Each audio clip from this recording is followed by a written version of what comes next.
আজ পশ্চিম মেদিনীপুর জেলা পুলিশের উদ্যোগে শালবনী নেতাজি সুভাষচন্দ্র বসু স্টেডিয়ামে আয়োজিত জেলাব্যাপী অনূর্ধ্ব-17 জার্মান কাপ 2026 কি ফুটবল টুর্নামেন্টের সফল সমাপ্তি শুধু একটি ক্রীড়া প্রতিযোগিতার শেষ নয়, এটি সমাজের জন্য একটি ইতিবাচক বার্তা।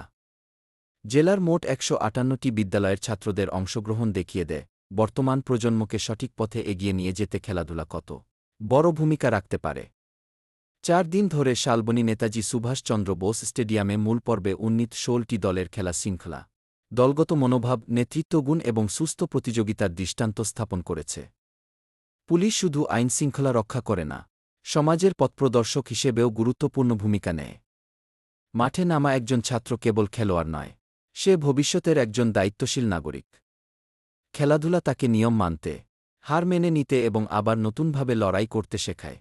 ফাইনালে শালবনী 2-1 গোলে গোয়ালতোড়কে পরাজিত করে টুর্নামেন্টের 2 সেরা ফুটবলারকে উন্নত প্রশিক্ষণের জন্য জার্মানিতে পাঠানোর উদ্যোগ দেখিয়ে দেয় গ্রামের মাটিতেও আন্তর্জাতিক মানের স্বপ্ন জন্ম